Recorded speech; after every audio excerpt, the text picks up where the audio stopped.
Professional wrestling is the one true sport. Other sports have their share of intense, dramatic moments, but nothing can compare with professional wrestling.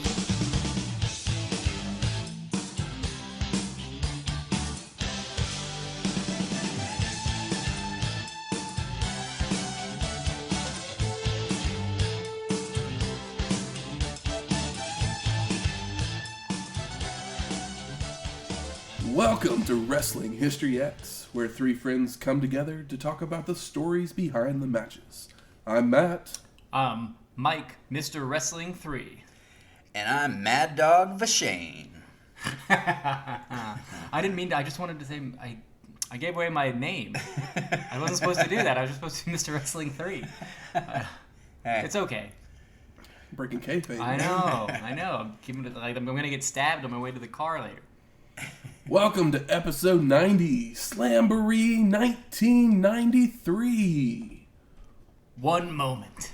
One ring. One mega event? A Legends reunion. It's a lot. Yeah, That's it a lot is. to live up to. It's a mouthful.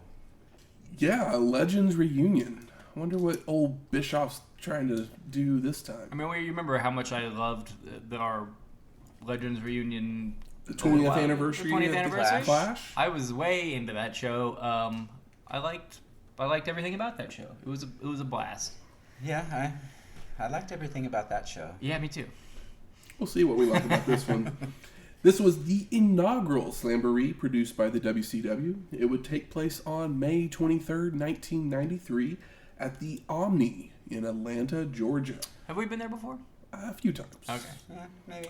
With an attendance of 7,008 people. Ooh. I think this might be their biggest They snuck in a number. They Eight, snuck yeah. in Atlanta. an extra 8 people. 8 was the Legends that didn't wrestle, and then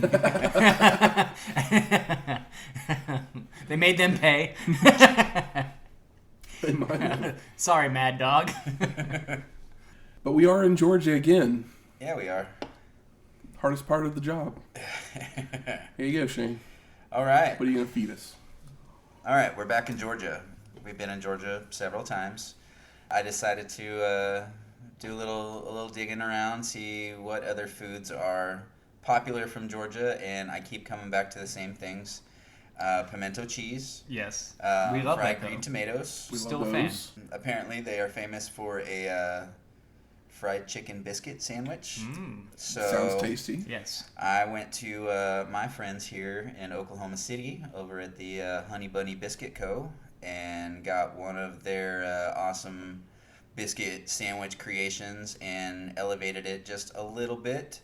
I got what's known as the Southern Gentleman, which is one of their biscuits. First of all, their biscuits are just fucking awesome. Like, Yeah, this Melt isn't in your mouth. They melt Deliciousness. in your mouth. This isn't some Biscuits. McDonald's, Brahms, or even KFC or Popeye shit. Like, this is legit biscuit. Quality. made Yes. with love.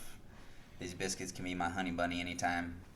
But yeah, the Southern Gentleman is one of their biscuits it's got ham, pimento cheese, a pickled green tomato relish, and then I added a fried chicken breast to the biscuit just to complete the Southern Gentleman fried deliciousness ensemble here. So you took the Georgia staples and just Yeah.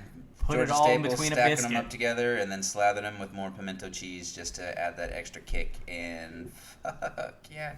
The only thing it needs is just like a pinch more heat and it'd be perfect. But it's flavor-wise, yeah. There's no Some crunch spicy to the pickles? sound. Oh yeah, it's Some spicy pickles. That could be good. I That bet could that be would really be good. really good on it. it was incredible, and also probably about 2,000 calories in half that sandwich. I can feel my blood thicken. Southern food is- I think they Loaded with saw those me have a calories. foodgasm while I was eating this. Yeah, I saw Matt's eyes get like 2 sizes too big. Yeah. it Yes. was- If you've never been to Honey Bunny Biscuit Co. in Oklahoma City, you need to get there because Yeah. I've already added it to my calendar. Their Velvet Ellis biscuit is legit. It's the kind of sandwich that will like pull you out of a hangover. Pull you out of a hangover and put you into a food coma. Yeah. But while they're still enjoying the rest of those delicious, delicious sandwiches, Yes, I am. let's talk about something that happened right around the same time as Slamboree. After 275 episodes, over 11 seasons, Cheers would air its series finale a few days earlier. Spoiler alert, I'm only in season 2 right now. Well, you got 9 more. Spoiler alert. It just gets better. Sorry. Does it only get better? We're closed. Is it I know that. It gets better after Shelley Long leaves? I find that hard to believe. It was hard to think it's probably a taste thing. I guess it's also a thing, too, where it's like, well, I mean... Because Woody probably hasn't shown up if you're only in season 2. No, Woody hasn't shown up I yet. love Coach so much, I feel like it's impossible to replace Kirstie him, but you Alley- don't replace him, you just have a different type of character. Kirstie Alley, when she comes along, she brings a different level of comedy to the show, and it holds up nicely and carries on. Well, I imagine that she's just not the same as Shelley Long, because I haven't seen many Kirstie Alley. It's like, she's more of like, she's not as hoity-toity. She starts off as kind of an uptight, Oh, okay. and then starts to loosen up, kind of the same way that Diane was this extra hoity-toity, and then she starts to become more of a real person as the series goes along. But yeah, Cheers I was a huge fan of Cheers from the start, and yeah, it was a sad day in '93 when that show ended, because I think it was Cheers ending. Cheers ended. Knots Landing, I think. Saved by the Bell switched from high school to college at the same time. Oh, that was sad. Beverly Hills 90210 switched from high school to college as well. But I think show ending. Yeah, Cheers ended, and that was a long runner. Knots Landing ended that year, I believe, as well, and that was another one that was on for like 12 seasons. And yeah, that was a sad year for Shane, because those were your shows. Those were my shows. My sister, as much as I hated Knots Landing growing up, I ended up nostalgic for it now. Yeah, it became one that I had to watch all the way through. Is it like a nighttime soap opera? Yeah. Basically like a Dallas and Dynasty. Oh, okay, so it wasn't like a spin-off of Dallas. Yeah, so it wasn't a night soap the same way that 90210 is. Dallas had J.R. Ewing. Knots Landing had Gary and Valine Ewing. No, I do love a nighttime soap opera, but they're always so long. I'm scared to start them. Like Cheers, it's like 20 minutes, no big deal. I can throw one of these on or watch a couple every other day, and it's no big commitment. But I started 90210 and I was like, I have to stop, otherwise I'm gonna be watching like 10 seasons of 90210 and I won't watch anything else, and I'm just gonna melt my brain. Yeah, but I started a rewatch of Melrose Place a few months back, and yeah, I forgot how bad that first season. It was just so slow and boring and wholesome, and not Melrose Place at all. But bringing it back to where everyone knows your name. Yes. Who's your favorite bar patron? So no Sam. Yeah, no Sam, no patron. Woody. Patron. Yeah. I mean, I haven't got to where Frasier shows up, but as much as I love Norm, I adore Cliff. I'm a big Cliff guy. Because Cliff just has dumb random facts, and he's kind of also always wrong. If I could, I would just do fan fiction of them in a relationship. I think that could be charming. So I gotta no sex stuff, just the relationships. I gotta go for Lilith. Lilith was one of my favorites with her extra dry. I know her from Frasier, because I've watched all of Frasier like 2 or 3 times. Watching Lilith go from the uptight, extra wound scientist to the kind of sex pot that she became as the show evolved. It was good to finally see Lilith get her. Let her hair down. Have her fun and let her hair down, yeah. What about Harry, the guy that's always ripping people off? He probably doesn't last very long. He's kind of fun. Harry, I like him, but Harry was always too... the thing that bugged me about Harry the most is that he always played Harry in every show he's in. Oh, really? I don't think I've seen that. Night Court. No. Night Court was the shit, and that was his character's name on there, was Harry. His name in real life is Harry. He's just like one of those guys, like, I have a hard time suspending my disbelief, so just call me Harry. Yeah, I'm going to be Harry, and I'm going to play tricks or be magician. Yeah. I'm right there with you with Norm. No, yeah, I mean, I don't know if I'm a Cliff guy or a Norm guy, but I think, like, I'd rather probably have a beer with Norm, but I get more chuckles out of Cliff.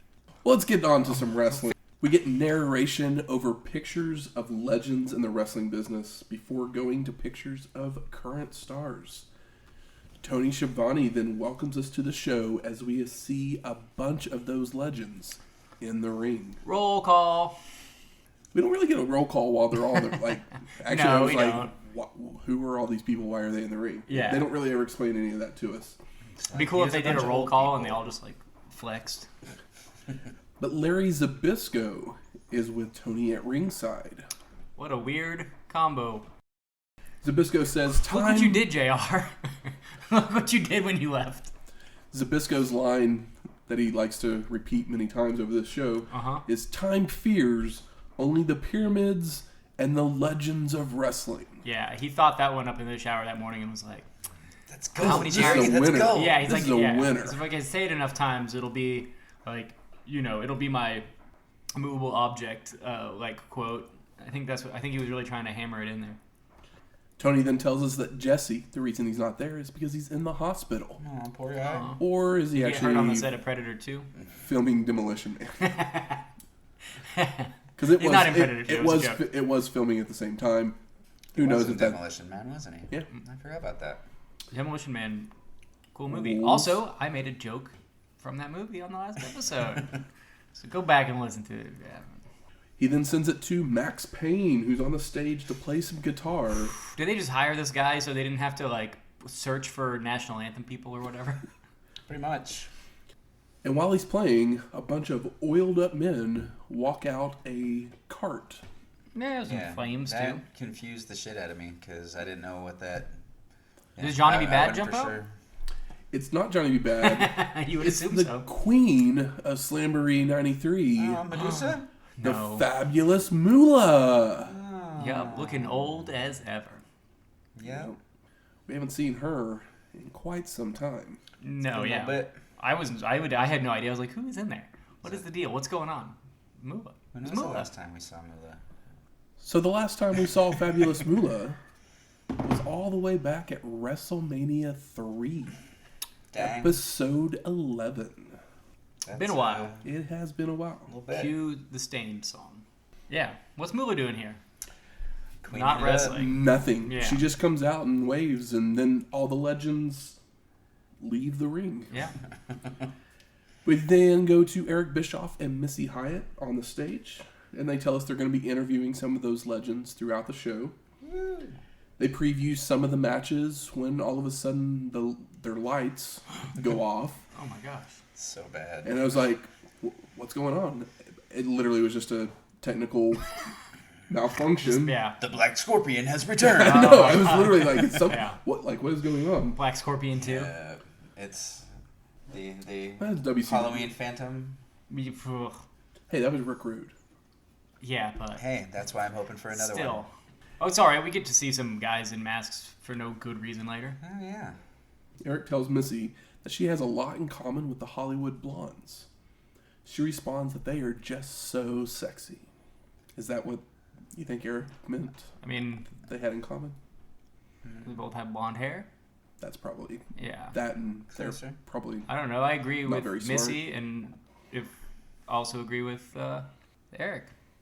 That's Yeah. all. That's it. Okay. Yeah. They're pretty good-looking guys. She's a pretty good-looking lady. That's right. And they're blonde. All we- true. all true. So we get our first match. Beautiful Bobby Eaton and Chris Benoit versus Too Cold Scorpio and Marcus Bagwell. The match we should have got on the last WCW show to open instead of.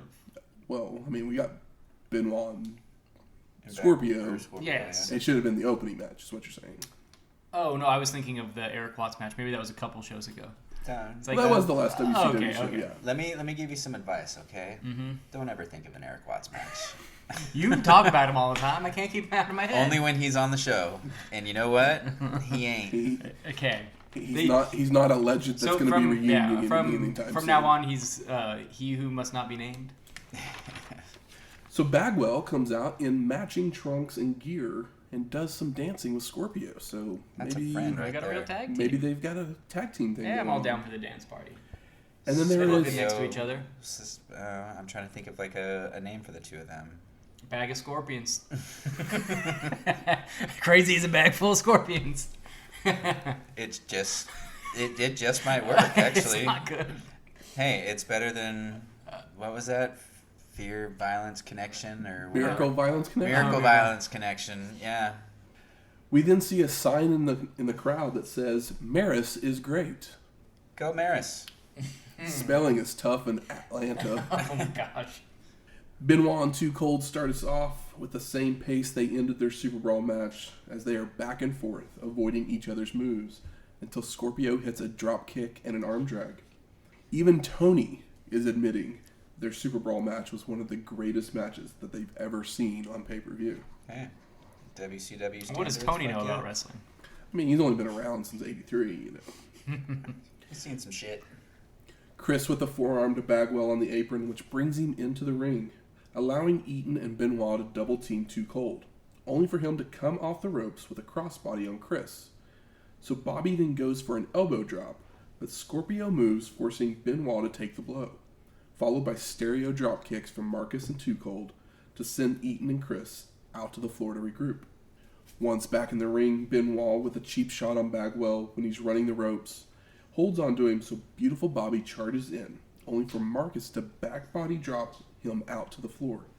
Slingshots Chris into the ring and then is tossed to the ropes, where Eaton has made his way back onto the apron, so it knocks him out to the floor again, followed by a Bagwell dropkick to send Benoit to the floor for them to regroup once again. A nice, crispy, busy tag match. What you want from a tag match. That's right. You want to be able to tell where everybody is and what's going on, and keep it moving. There's 4 of you. It's a lighter load for everyone. That's right. Everyone's back in the ring, only for another Chris cheap shot on Marcus as he's running the ropes. Maris. And Bobby throws Bagwell over the ropes to the floor, but the ref was distracted, so he didn't see it.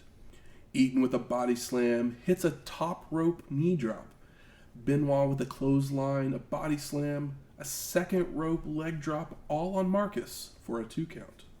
Multiple knee drops by beautiful Bobby to stay on the attack, and Marcus is being choked by both opponents before being hit by a back suplex for a 2 count by Benoit.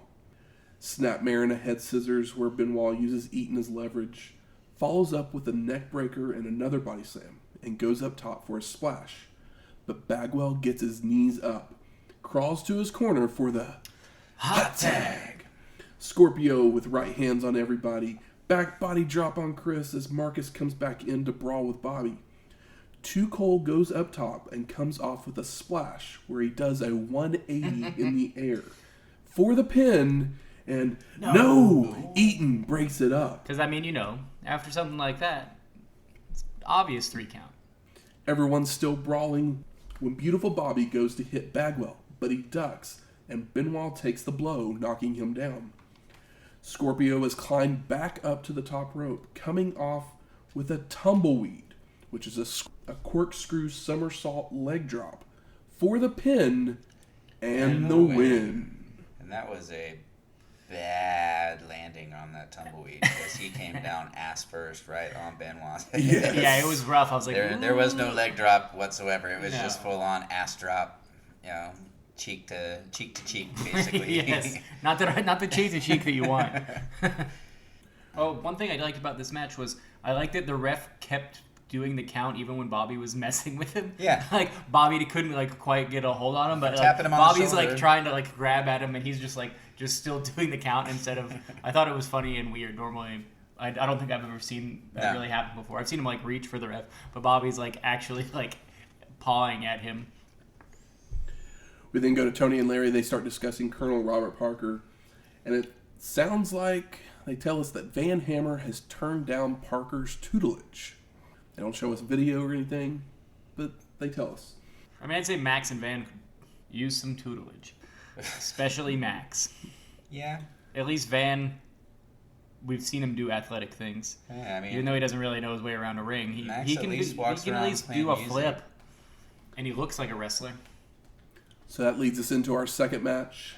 Heavy Metal Van Hammer versus a mystery opponent with Colonel Robert Parker. Van Hammer has toned down the rocker. The rocker persona. Wonder if it's because Max Payne's around? I don't know. You would think that the guy that with the body would get to do what he wanted. Yeah.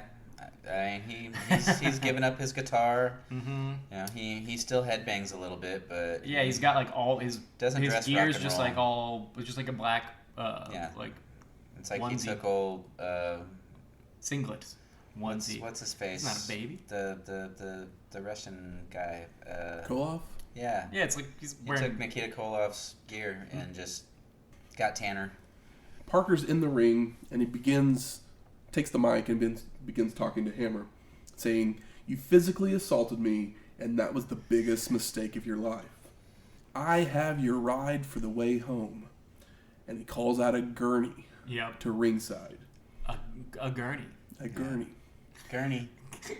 What a terrible word.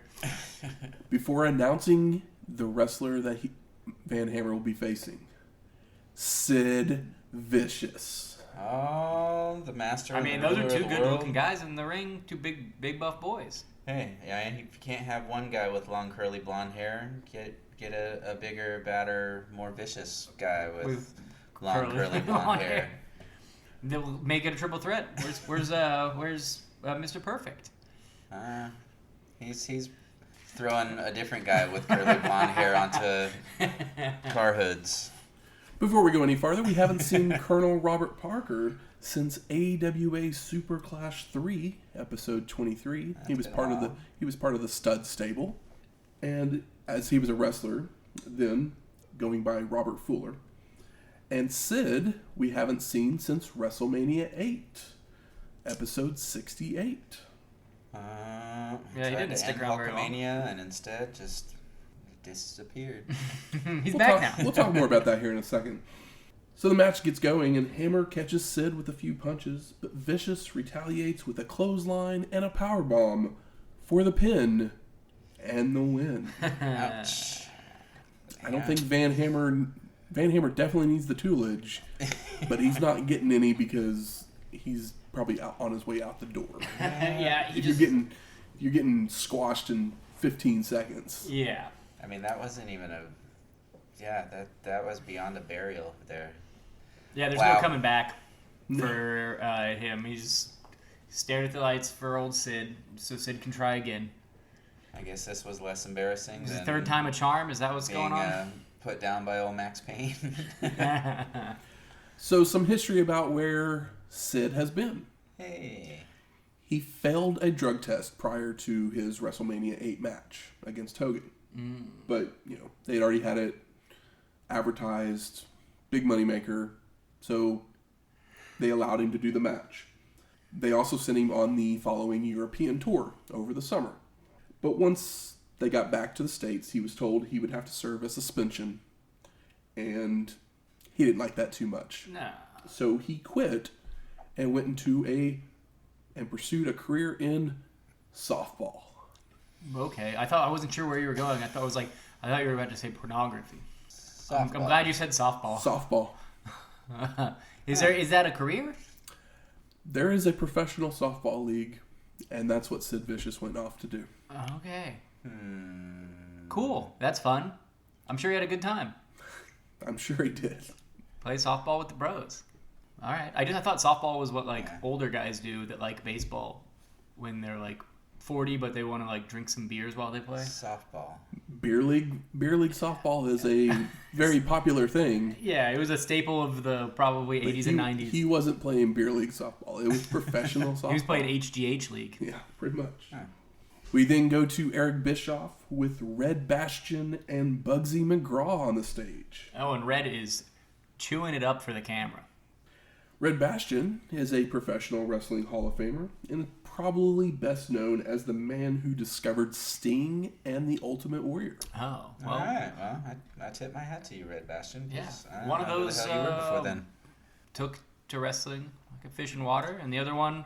Just took Just what he keeps could from running. wrestling. Yeah, one of them just keeps running. He never got his sea legs. We haven't seen Bugsy McGraw since Starrcade 1983, episode 1. Did he Oh wrestle my on that? gosh. Say what? Did he wrestle or was he just He on wrestled. it? He had shaky legs. Oh, He had yeah. the shaky knees. You know that's I like who a that shaky. was. You know I like a shaky guy. Him and Rufus Jones against the Assassins. Miss First Rufus. match. Also love Rufus Wow. Jones. Rufus Jones also a shaky man. That's true. They were the Shaky Knee Boys. I remember. That's what their tag team name should have been. Yeah, I remember a shaky wrestler always. My Valiants, my Rufuses.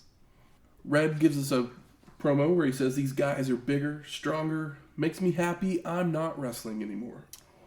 And then Bugsy starts going off on a promo, and Eric really doesn't know how to take it too well. Yeah. No, Red gives him. Red also gives Eric some shit for wearing makeup. Yeah, wearing too much makeup. Bugsy kind of went on a almost Dusty Rhodes style ramble. Yeah, these old guys is like we have a few of these interviews. It's the show in goes their on. blood just to cut a promo. Got to cut a promo and call somebody baby. And they're just like. Most of the promos they cut make no sense, but they're just like happy to be in front of the camera in a suit, and they all seem to take advantage of it, with the exception of maybe one or two quiet guys. But these guys having a good time. We then go to our third match, the first of our Legends match for the show. Ooh. Dirty Dick Murdoch, Magnificent Don Muraco, and Superfly Jimmy Snuka versus Chief Wahoo McDaniel, Blackjack Mulligan, and Jumpin' Jim Brunzell in a Legends 6-man tag. Have all of these men passed? Jim Brunzell's still alive, right? I don't know. I didn't look that up. I know. I'm just thinking. I'm like, dang, this seems like just a big list of men who have passed. Pretty much. Probably a good chance. Yeah, I mean, there's a few of these we know for sure. Jim Brunzell, yes, he is 71 years old now. All right. There you go. At least one of them is still alive. Well, we all know Snook is not around. Anywho. Yeah. Moving on. So a quick rundown of the last time we saw these guys. Oh, wow. Murdoch in person at Great American Bash 91, which was episode 57, when he stole Missy Hyatt to run to the back. So Steiner then had to face a couple people by himself in a cage match, which was really dumb. In the ring, though, at WrestleMania, Wrestle War 89. Oh, my favorite logo of all time. Which was episode 30. The punk rock banjo. Muraco was SummerSlam 88, which was episode 21. Snuka at Royal Rumble 92, episode 66. Wahoo at the AWA Superclash 3, episode 23. Blackjack as Big Machine at the Big Event, which was episode 9, and Brunzell at Survivor Series 88, episode 22. As a killer bee? As a killer bee. Jeebus. I like the bees, damn it. A quick update. Magnificent Don Muraco is also still alive at 71 years old. Both him and Jim Brunzell are the only remaining members of this 6-man tag team match that are alive. Well, live long and prosper, guys. That's right. For some reason, I got Muraco mixed up with... Dino Bravo? Yes, Dino Bravo, who got murdered in his home. Yeah, definitely not the same guy. Yeah, I know. I don't know why Big I got guy. their name mixed up. Yeah. Same time period. Big guy, similar build. Yeah, stocky similar boys. hair color until Bravo decided to go bleach blonde. But Bravo is also the strongest man in the world True. for, a whole decade. Yeah, I mean, he was the strongest man in the world, but he was never magnificent. He was never... I mean... He wasn't magnificent. Muraco was also The Rock before The Rock. Yeah. So lots of arm work to get this match going until Murdoch grabs Mulligan from behind and starts delivering elbows across the head. Blackjack with multiple hip tosses to Dirty Dick, who reaches out for a tag, but he's in the wrong corner. Murdoch with a snapmare and elbow drop on Mulligan. He then heads out to the ramp, so Wahoo follows him out to force him back in. McDaniel with a back elbow and several body slams on Muraco, but then Don gets Wahoo stuck in the wrong corner, where Muraco and his teammates begin to work over the Chief. Brunzell with a drop kick on Murdoch, only for Dirty Dick to come back with a hip toss and a head scissors takedown. Did you pop for that head scissor? I was not ready for Dick Murdoch to do the head scissor takedown. I was like, that was wild. Jim, we know, can move. I'm not going to lie.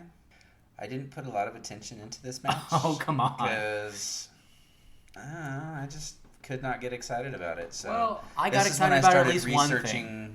This is when I started researching If what they food were alive, that I huh? could do. Oh, okay. So, you know, The head scissors was very cool. Thank you, Matt. I appreciate this match in the sense that it led me to this All right. delicious chicken biscuit sandwich. Respect the legends, Yes. Shane. Jumpin' Jim then retaliates with a hip toss and a sleeper, only to be backed into the wrong corner for him to be worked over. Muraco with a body slam, multiple leg drops, when Brunzell tries to power his way to his corner.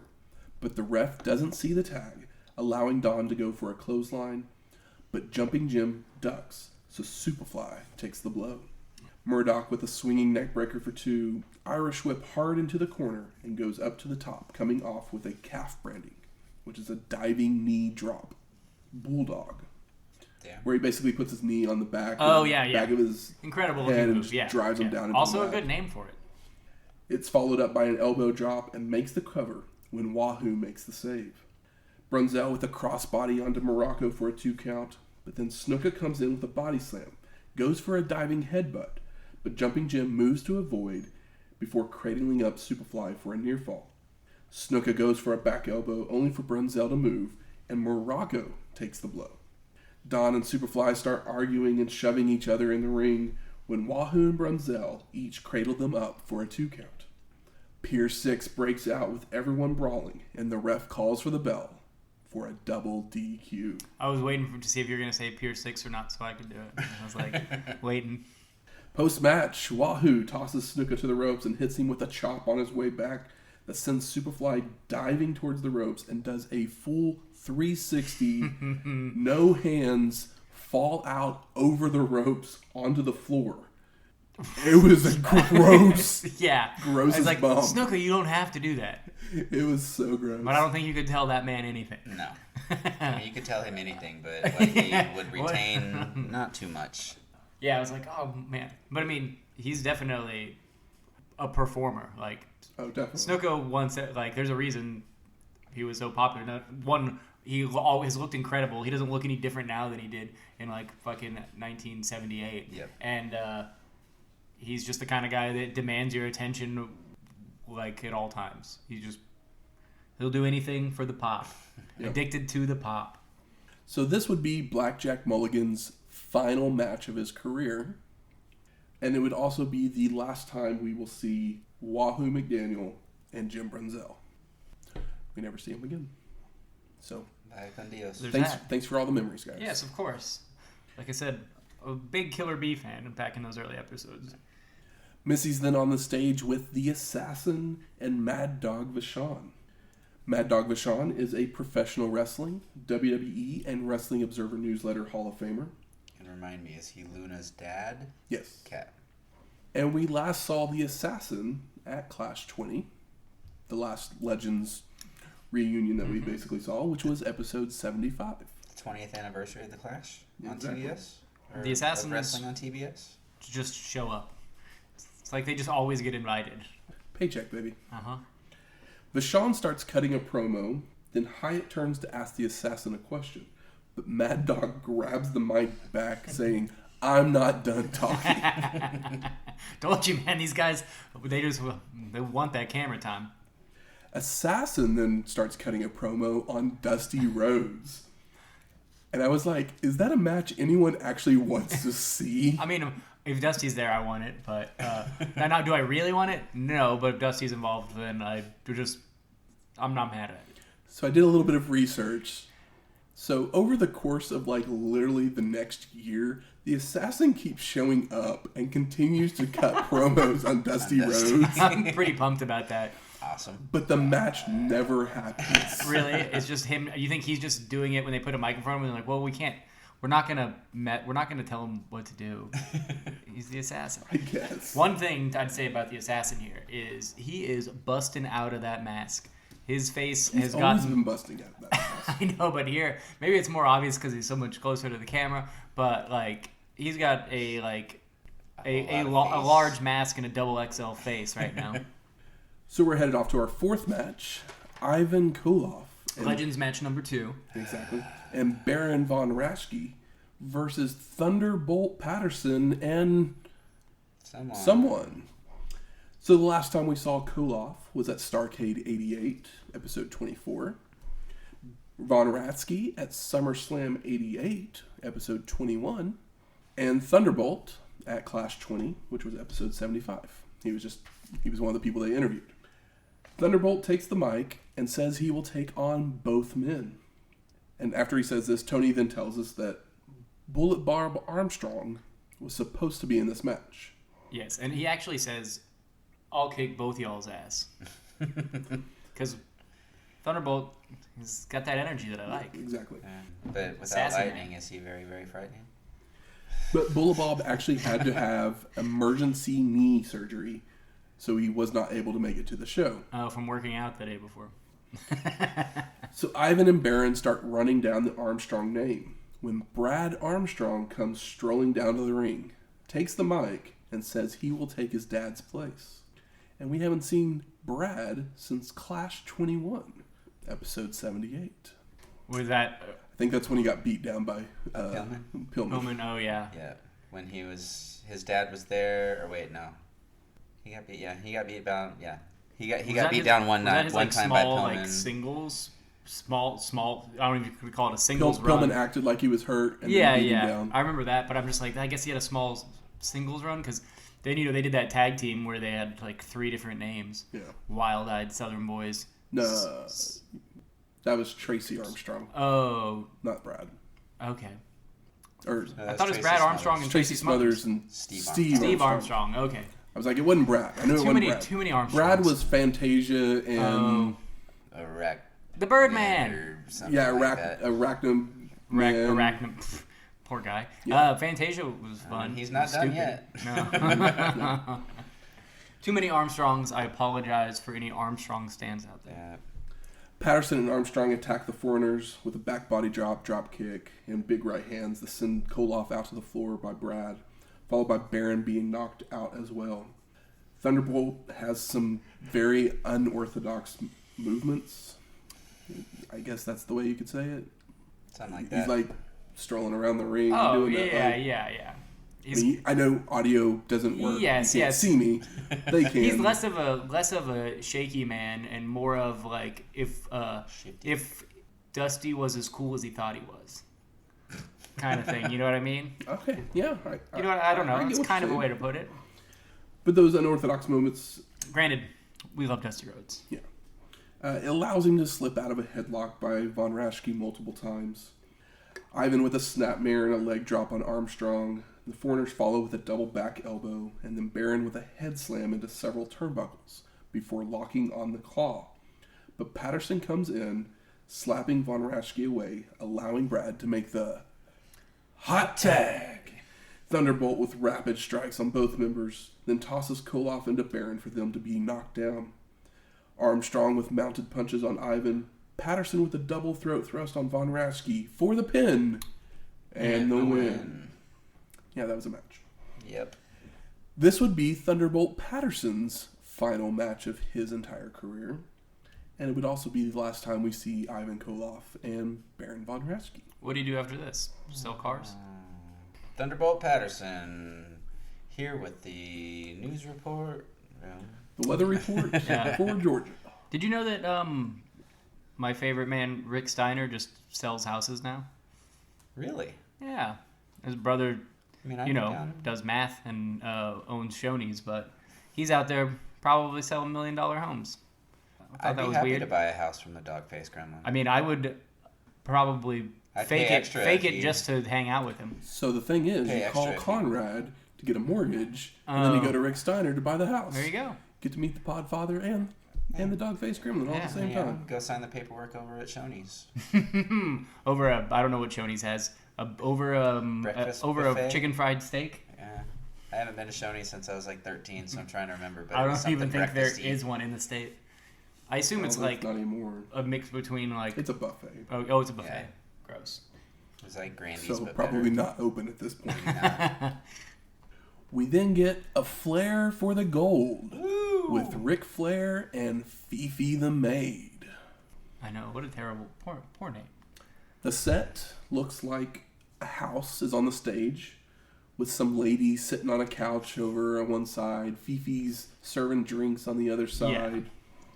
And Flair This comes is very out. WWF or like more of a TV show type of thing. Yeah, We haven't seen a lot of this. picked up a few things while he was up north. Oh yeah.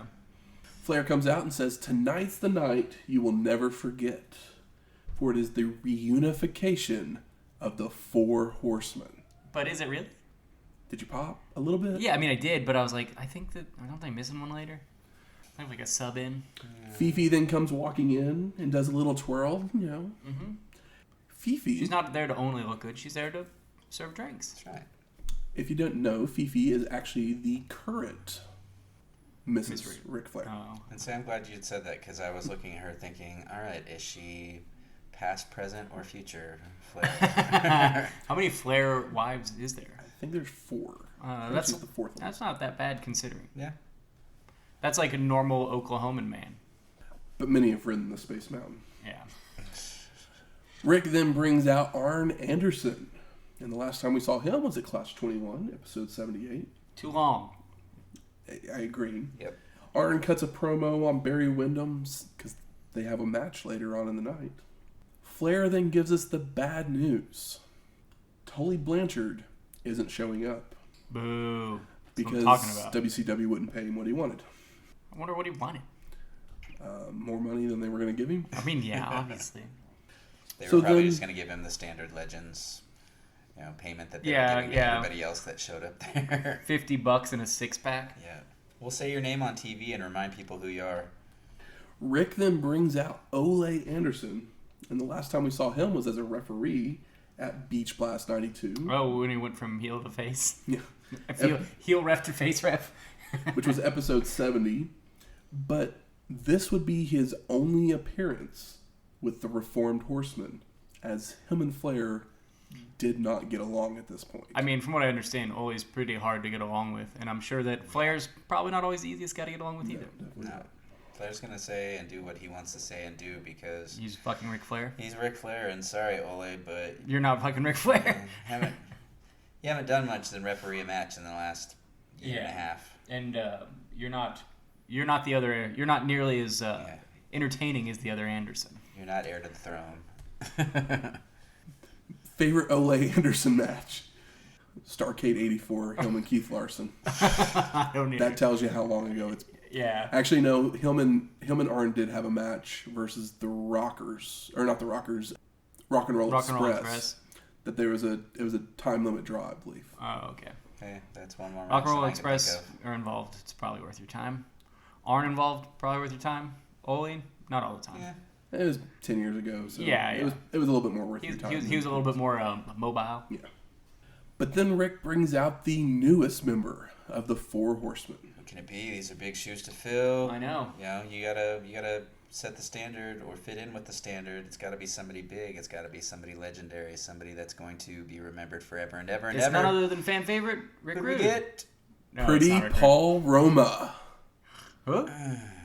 And the last time we saw him was at SummerSlam 91, episode 59. Was that part of his Power and Glory. I was like, yeah. Remind me, was he power or was he glory? He was glory. He was glory. Yeah. That's right. Hercules is always going to be power. I Yeah, know, but like it's like if he's the thing that I remember the most about him is Power and Glory, and nobody remembers Power and Glory. Yeah.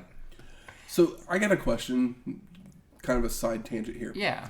If Pillman and Austin hadn't joined forces by this point, do you think they put one of them in this group instead? Yes. Which one? I mean, don't either know. one is a better choice. They're both have been separately over and are now over together. So So like kind of one of those things like if Austin joins the Four Horsemen here, do the Four Horsemen does go on? I mean, does Austin end up going over to WWF and Probably becoming what he becomes? But I then mean, again, either don't way, know I think he because would it's potentially still- have been a star. It's still WCW calling the shots on what they do with him, so it depends on if they could actually put their vision behind him and make it actually or do something with it as opposed to what they have been known to do, just not have faith in something that is guaranteed to work. Not nothing against Pillman, but Austin definitely looks more like a Four Horseman. Yes. Oh, agreeable. Yes. Austin definitely. looks more like a horseman, but Pillman has the Flair factor that he was trained by Flair at one point. So having an heir to the Flair entire throne of the an Horsemen. heir to the Flair. I like it.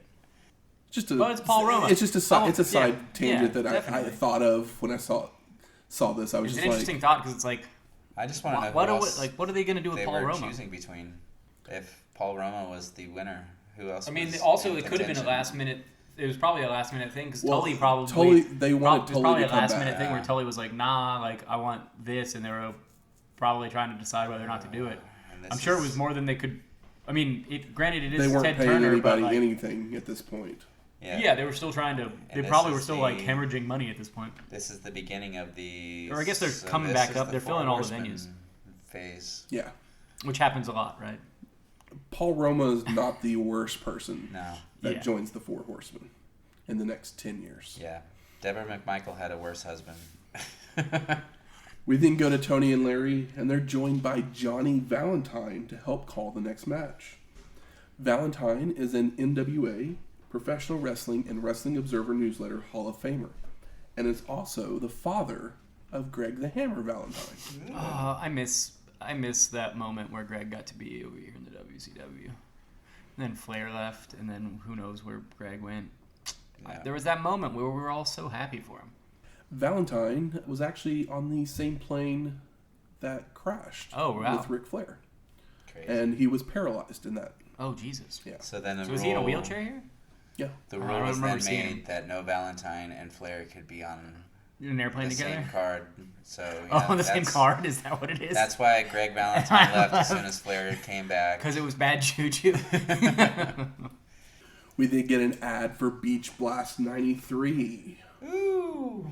Fifth match. Third Legends. Third Legends match. Oh, yeah. Dory Funk Jr. with Gene Kiniski versus Nick Bockwinkel with Verne Gagne. We're just getting older with each match. Hey, Shane, wake up. Wake up.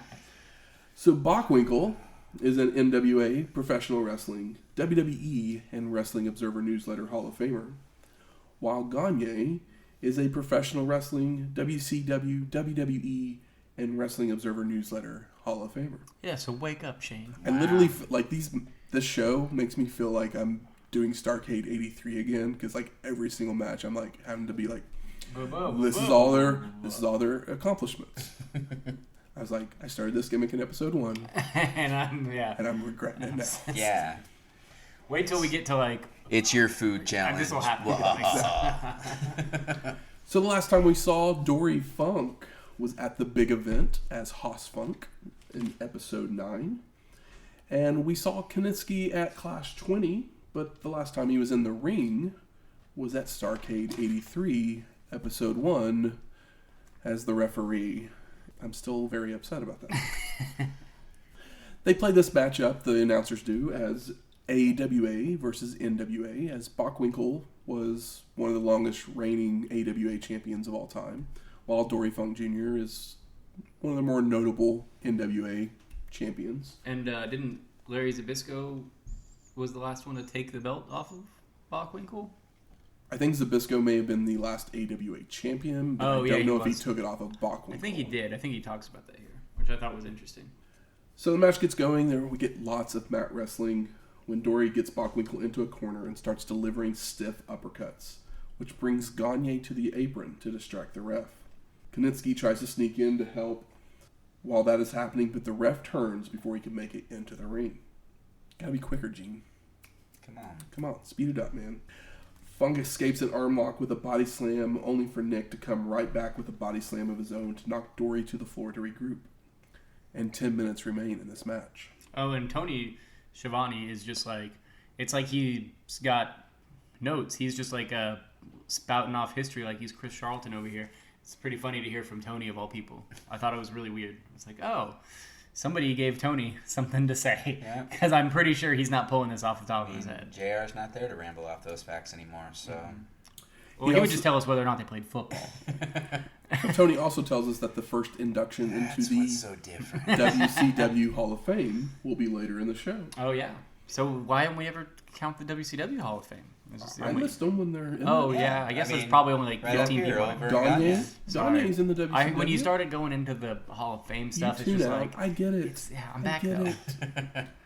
Forearms from Bockwinkel that stuns Funk. So Nick makes the cover, only for Kiniski to pull him off of Dory. These guys have names that are even more difficult than the Japanese names. So they just spout off next to each other. Your Kiniskis and your Bockwinkels. Slick Nick, if you will. Bockwinkel starts stalking Gene around ringside for a moment, only to get back in the ring for more incredible wrestling action with Funk. The two are trading holds until Nick, with a double leg takedown, tries to turn him over, but Dory is able to power out before hitting a back suplex. And 5 minutes remain. Holy shit. The two are working a reverse test of strength, going back and forth in it until Funk drops to the mat and kicks the chin of Bockwinkel. That was a fun spot. A reverse test of strength.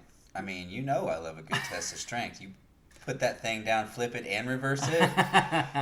Yeah. And Missy's out of her cage. She's awake. 3 minutes remain.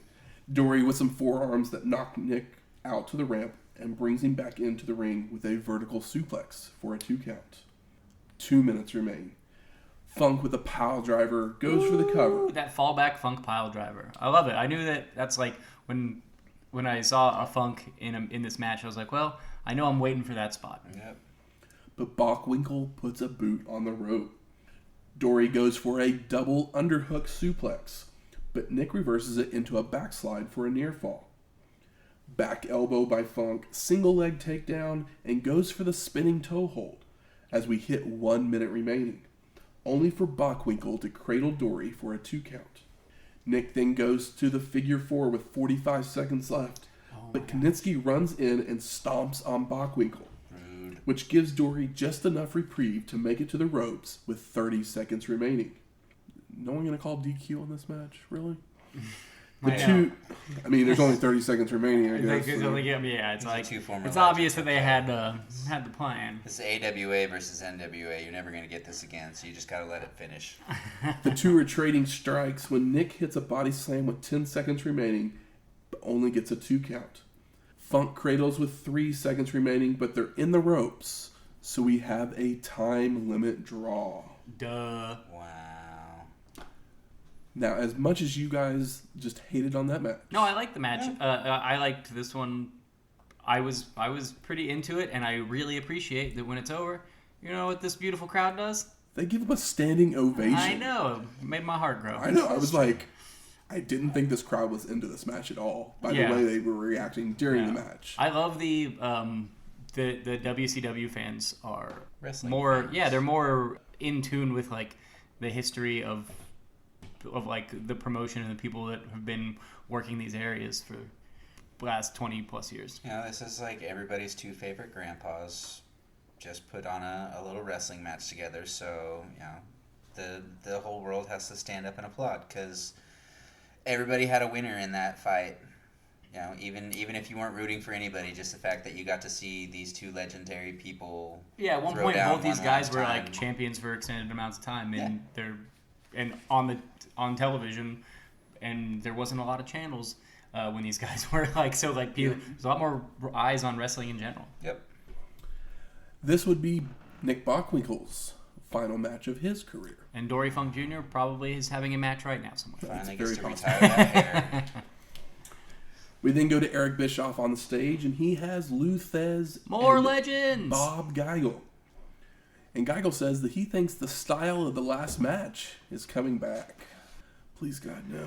Oh, you know, maybe with a little more snap, you could appreciate it. The who's Geigel? We haven't. He was a former NWA president. Okay, we haven't really. I don't remember ever even hearing his name. No. So that's all. Just asking. He was president around the back when Harley Race was champion. Okay, so basically Before pre Starrcade basically '83. before we started, yeah. Back when wrestling was the star and you didn't really have to bring out all these corporate people. You had to bring out the legends, man. Well, the legends back then are We're still already there. yeah, they were already there. Yeah, they were all in their separate Prime. Yeah, prime or maybe towards the end of their prime, depending on the guy. So our 6th match, Ravishing Rick Rude He back. and Mr. Wonderful Paul Orndorff Excited for that. versus the Natural Dustin Rhodes and Kensuke Sasaki. I mean, come on. Look at these 4 names, especially considering how high I am on Paul as a recently. Right? And Rick's back. That's right. And Rick's back, guys. And they both have championships. Our favorite guy, Rick. Rude had the U.S. belt. Orndorff had the television championship. Did you notice that Rude and Orndorff seem to have had the same robe? I did. It was very, to put it in modern day terms, glorious. It's one of those things where I'm like, okay, well, they both have titles. Does that mean that they're like, well, if we have these guys together right now and we decide to take the titles off of them, we got pretty bitchin' tag team here and they already got matching gear. Wonderfully rude. Oh, I like that a lot. Wonderfully ravishing. Ravishingly wonderful. It's all good. Wonderfully rude is so Rick good. Paul. Rick Paul. God. Tony mentions that on the last week's episode of Worldwide that the Ravishing One had actually won the U.S. belt from Rhodes in a controversial manner. Controversial manner, Rick Rude? No way. I smell rematch at some point. Oh, yeah. Hopefully we get to see it. Rude starts trash talking and shoving Kensuke, but Sasaki comes right back to do the exact same. Oh, yeah. Kanzaki's not taking his shit, and it's awesome. And he tosses the Ravishing One into the corner.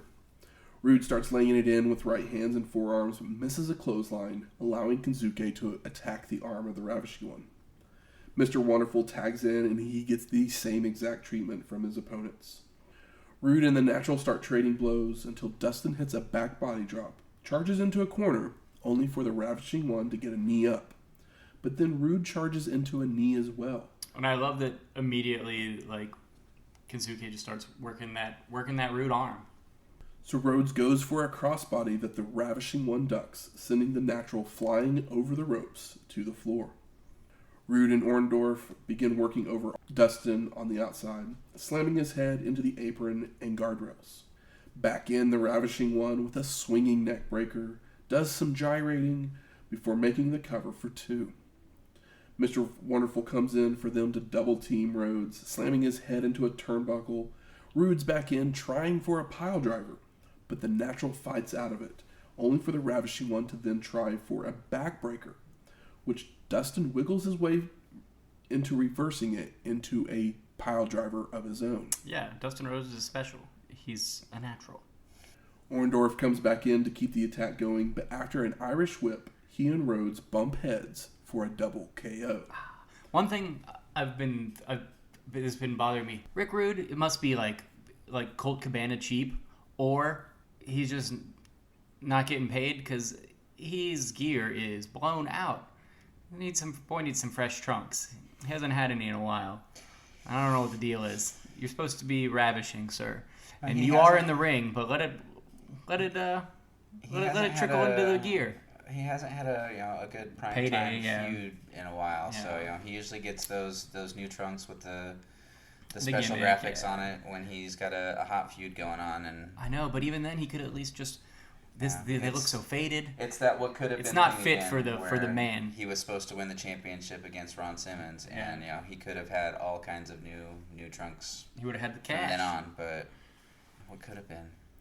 Kensuke's tagged in, comes off the top with a flying clothesline, an inverted atomic drop, and does some gyrating of his own before multiple clotheslines on Rude.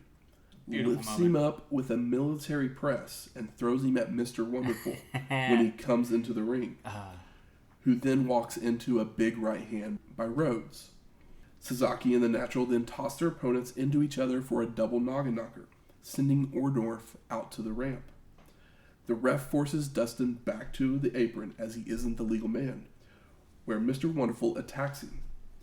Kensuke heads up to the top rope, only for Orndorff to shove him off, allowing the Ravishing One to hit the Rude Awakening for the pin and the win. Aw, old Ricky won. So next up is our Hall of Fame induction with Gordon Solie. And we haven't seen Solie, at least commentating or in the ring at all, since Clash number 9. I know, I was excited to see old Mr. Supafly. Which was episode 35. Supafly. I know, he just seems like the sweetest man. I don't know if that's true or not. I don't know much about his personal life, but he seems like such a sweet man. He tells us that 4 people are going to be inducted into the Hall of Fame. But before he begins, he reads off names of some wrestlers who have passed away. our fallen legends, Exactly. our big buff angels. Buddy Rogers, Andre the Giant, Pat O'Connor, Gene Anderson, Dick the Bruiser, Wilbur Snyder, and one he decides to keep secret. Yeah. And what's weird is I don't know who Wilbur Snyder is, but I've heard of all these other guys. I just want to know why they find it cute to keep somebody who's died's name a secret. Oh, we'll find out. We're here to break it down, Shane. I know. It's just. I thought it's it a was weird very thing. weird. I thought it was very Yeah, I weird. did too. I was like, huh? Okay. Yeah, I thought maybe, more, like, but we're we're- not going to tell you now. Yeah, but WCW 's somebody else is dead. Kevin Sullivan's going to come out. They're going to do a seance. Perfect. They then observe a moment of silence for those fallen legends. They try to. The crowd kind of gets a little quiet for a second. But then he tells us the first inductee is Luthez. Uh-huh. Okay. I didn't mention his accomplishments earlier because I left him for right here. He's a member of the NWA, Professional Wrestling, WWE, and Wrestling Observer Newsletter Hall of Fames, along with the WCW as he's here being we are. inducted right here. The second inductee is Verne Gagne. I did give his credentials earlier. I wanted to spread them out just a little bit.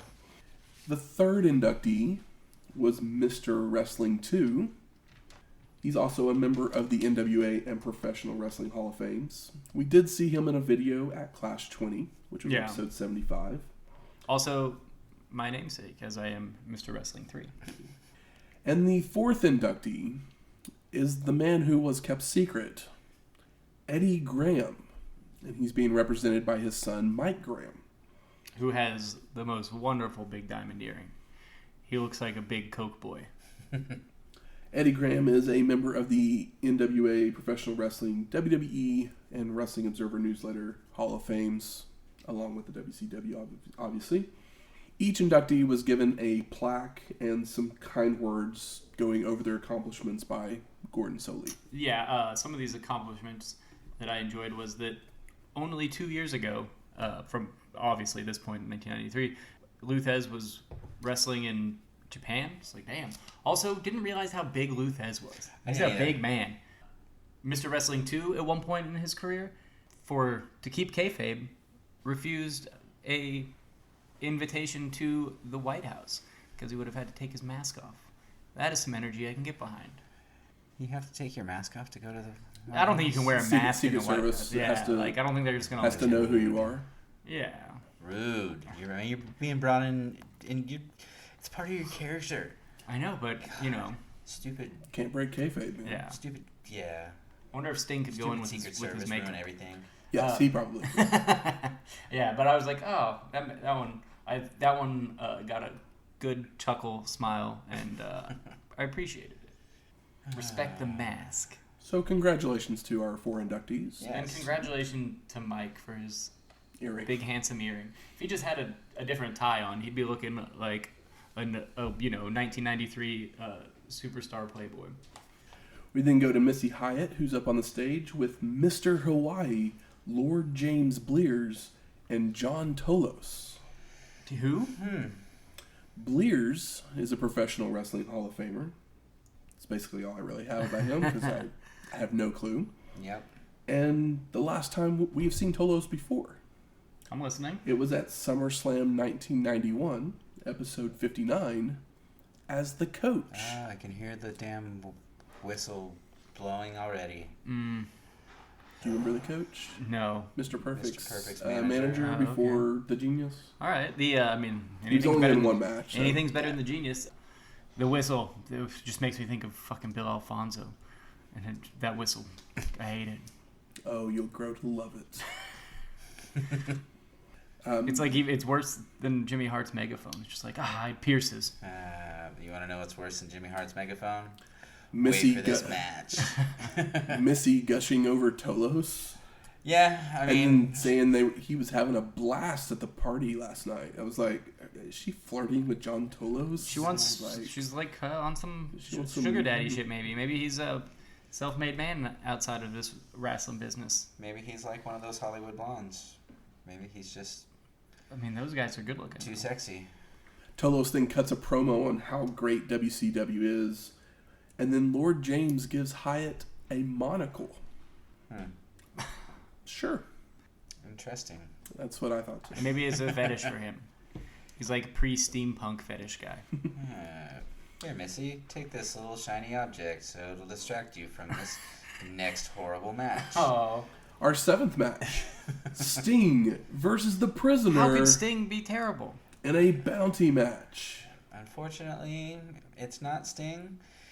It's his opponent. Who, Oh, yeah, I know. We've seen him before. Yeah. So this match was actually supposed to be Scott Norton. Okay. But Scott Norton decided not to show up. Hey, Decided to hang out in Japan. smart He guy. left. He stayed in Japan, I guess. Probably a better paycheck. Don't really know why. Couldn't really find out why. But Maybe he missed his it was flight. supposed to be Norton. Didn't show up. But instead, we get the greasiest, the greasiest, grossest guy we've covered ever. We get the Prisoner Prisoner. has just a gnarly vibe. Yep. And the last time we saw the Prisoner was at Survivor Series 1992, episode 79, as Nails. Against the big bass man. Yeah. And a And I match that guess- everybody loves. I What was it? A guess he nightstick kept- on a pole? Yeah, it was the nightstick on the pole. And I guess he kept the nightstick because he still has one here. Well, I mean, he's he's still wearing his same. It's literally Just the broke out of same prison. Gimmick. gimmick Yeah. in same gear. I just... The number is the same. Yep. Yeah. They were just like, oh, Like you're not employed right now? Like, 90276 or something somebody like just that. had his phone number, and they're like, okay, we can make this happen. And we got to put Sting on the show. We can't not have Sting on the show. I wonder how he would sound if they let him talk. Yeah, that beautiful, like, weird voiceover thing they did. The Prisoner starts. Maybe he has, like, a real high squeaky voice. The Prisoner starts using his vast offense by choking away on the Stinger. Back elbow and a back to choking by the Prisoner. Head slam into a turnbuckle and a backbreaker for a 2 count. He's a man full of verve. The Prisoner charges into the corner, but Sting moves and begins to fire up with right hands, only for the Prisoner to rake his eyes and throw him to the floor. Starts choking with a camera cable, It's something different. even going as far as to hanging with it. Yeah, he tries for that spot that we've seen so many times. Gotta hang him over. Gotta drape him over the ropes and hang him from the floor. It looks good. Except for it doesn't here, but it can look good. Multiple head slams into the apron before rolling back into the ring. Charges into a corner with a knee, but Sting comes back with a clothesline, a back body drop, and a Stinger splash. Double leg takedown and goes for the cover, but the Stinger only gets a 2 count. Follows up with a body slam and a jumping elbow drop, only for the Prisoner to move. No.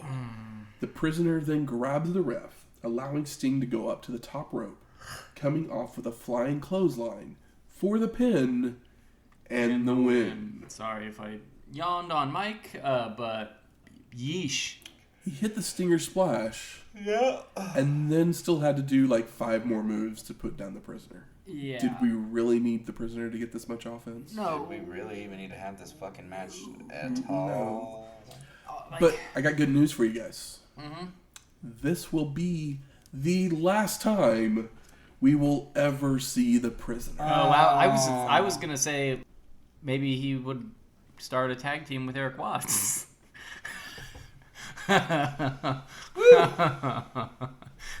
That'd be Shane's favorite tag team ever. Yeah, Prison Riot. I can see it already. They could use the tutelage of old Rob Parker. We get another ad for Beach Blast 93 before we go to the stage with Eric Bischoff, and he's there with the Crusher and Ox Baker. Crusher is a professional wrestling, WCW, and Wrestling Observer Newsletter Hall of Famer. And for Michael's tastes, the Ramones had a song on their last album called Adios Amigos, Yeah. called Crusher, which was about this gentleman. Oh. Good to know. I was like, the last album, which one is that? There's like 40 Ramones records. But it's Adios Amigos. It's got some like dinosaurs on the cover with sombreros on. It's a really weird album cover. It's the Ramones. Yeah. Is anything not weird about them? No, and that's why we love them. Crusher claims to have been in more cage matches than anybody. I don't know this for certain. I didn't add them up. Yeah, I mean, ask Kane or some shit. But if you want to do your research, maybe I'll add it as a trivia question at some point. Yeah. I'm kidding. Yeah, and We the have Crusher not- is really good at talking gibberish. Have we ever covered a Crusher match? No. Good, then I do not have to know that answer. Ox, best known for his eyebrows and his finishing move, the Heart Punch. But he might also be known to our movie fans as the Gladiator in Escape from New York. Oh yeah, he's a look. If you've seen him, you'll remember him once you see his face.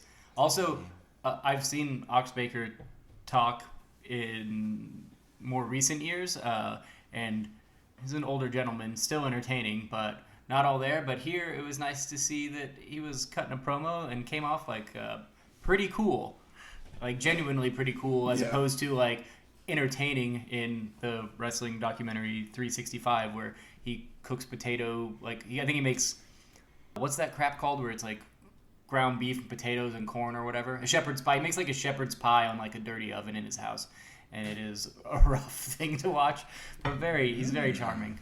I'll have to save that recipe. I love shepherd's pie, though. His doesn't look so hot. It might not be a shepherd's pie, but it's something close, and it's the blandest version of it. We then go to our 8th match.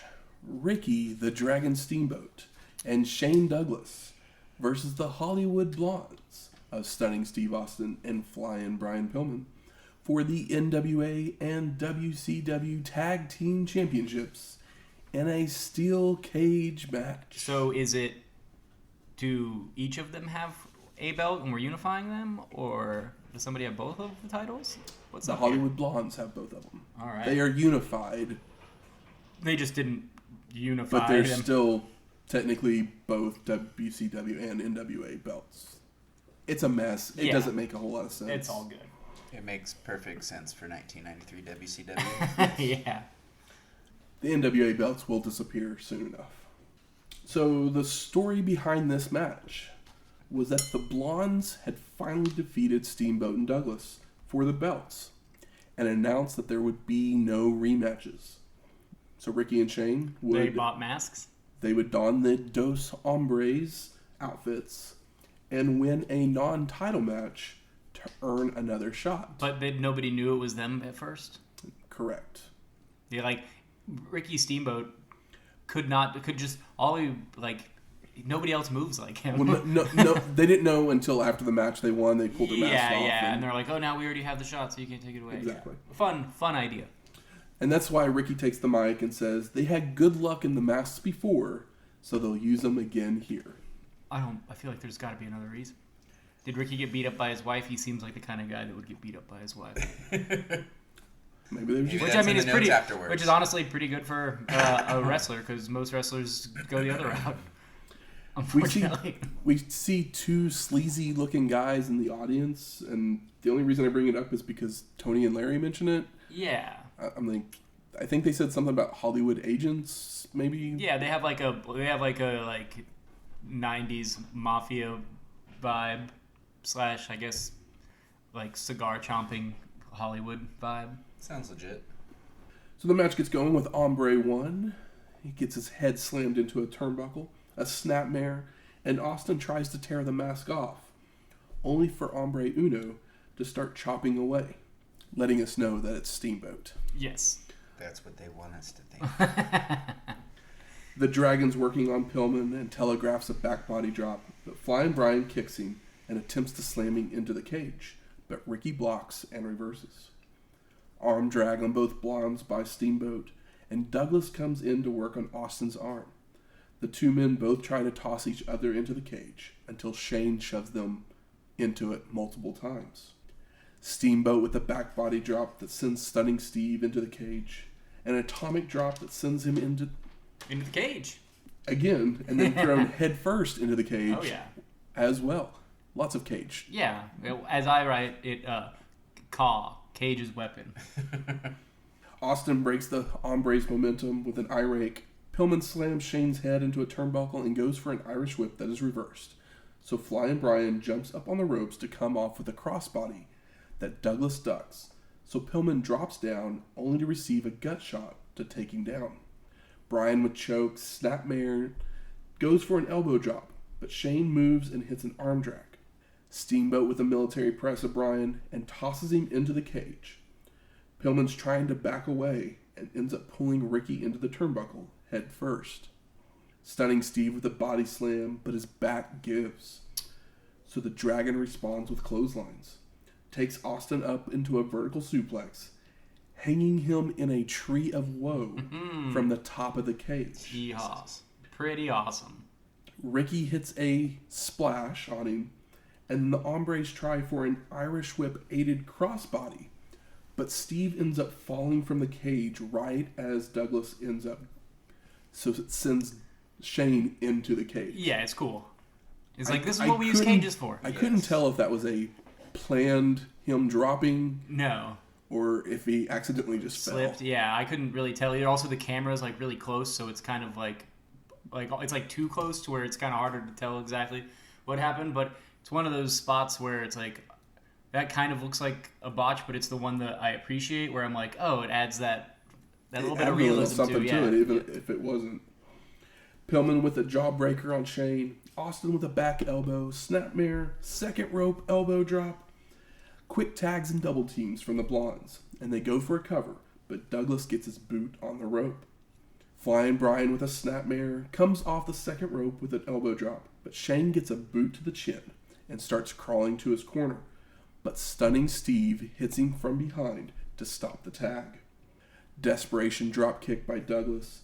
Austin is up first, but doesn't know what corner he's in, so he gets ping-pong punched, and Shane goes to jump over him for the tag, but Steve catches him and delivers a spine buster.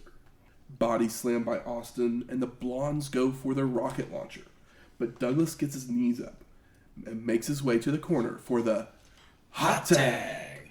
Steamboat's in with chops, throws Austin into the cage head first, follows up by doing the same to Brian.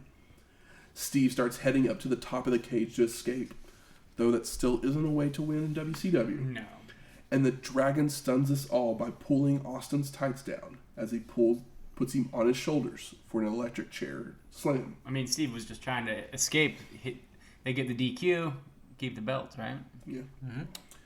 Pillman goes to climb to the top of the cage as well, and Ricky knocks him down onto the ropes, crotching him. Not so fast, Pilly. Steamboat then delivers the double noggin knocker, the hombres with mounted punches in corners on both Blondes and toss them into each other.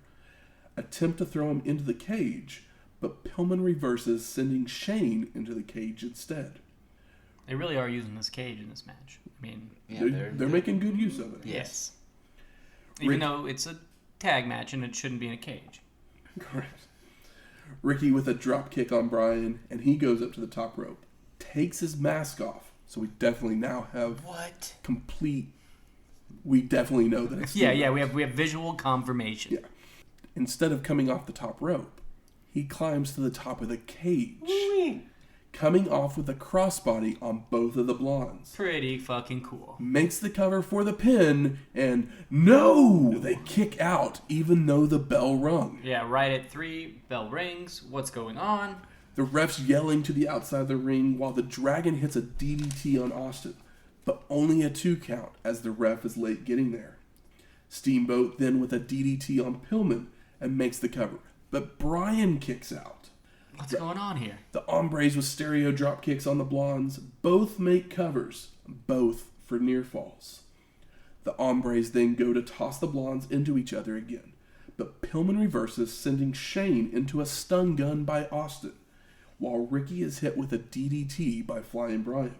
Stunning Steve makes the cover for the pin and the win. Still. So you're going to break this down for me, damn it? So, here's the reason why the masks. I would say this is the last time we would see Shane Douglas in a WCW ring for a few years. But it wasn't even him in the ring. It was Tom Zink under the mask. Z-Man! I miss Z-Man. I love Z-Man. And this would be the last time we ever see him. I know, it's crazy. Why? Z-Man's a star, right? Z-Man? Isn't the Z-Man a star? Don't you think the Z-Man's potentially a we star? love Tom Zink. They just put together that whole Pretty Woman style package with his new tag team partner. I know, that promo was fun, where they were like, where they were messing around with the ladies. Do you remember who his tag team partner was? Shane Douglas.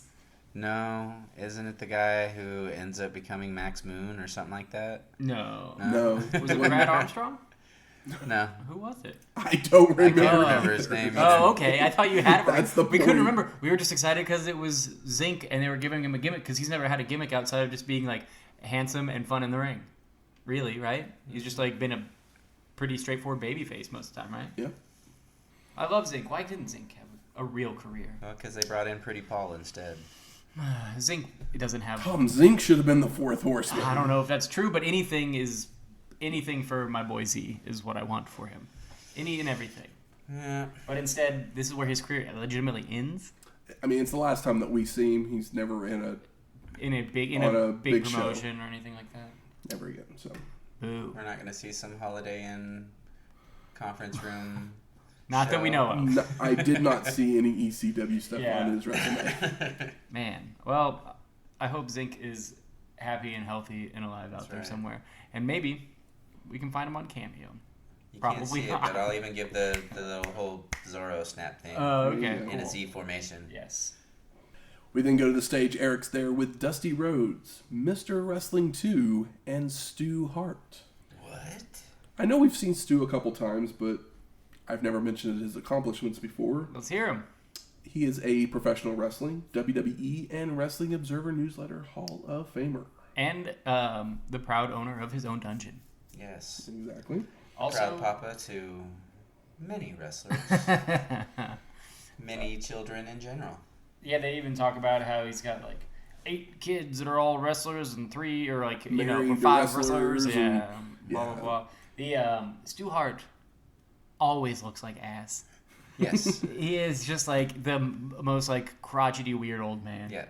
Like Lurch from the Addams Family if he got a little bit older. Yeah, he also has that thing where like the top half of his body, like his head and everything, looks skinny, but then he always has this like just wild gut. It's very bizarre. Not trying to trash you, Stu, even though I just did, but weird guy. A few too many visits to Tim Hortons. So the assassin decided to cut a promo on Dusty earlier, so Dusty returns the favor, saying his big ol' ass is still in the building. Oh yeah, Still, like my I big said ass is earlier, out here, baby. nothing happens between these two guys. I know, but I love any excuse for Dusty to be behind a microphone is good for me. Absolutely. So we're headed to our 9th match. The Enforcer, Arn Anderson, versus Barry Windham for the NWA World's Heavyweight Championship. I mean, hell yeah. I've been saying for a long time Arn Anderson should have a championship match. Oh yeah, and Arn Anderson looks great here. He looks a little bit more fit, a little bit more tan. He's got some real daddy vibes. Yeah. Absolutely. This is I mean- maybe the hottest Arn Anderson will ever look. Still bald, but Yeah. he's looking good. It's all right. Can't hate on the ball. No. So the match is back and forth to start until Arn hits a belly-to-belly and a back body drop for a 2 count. Barry's right back with big right hands, only for Anderson to hit a DDT for another 2 count.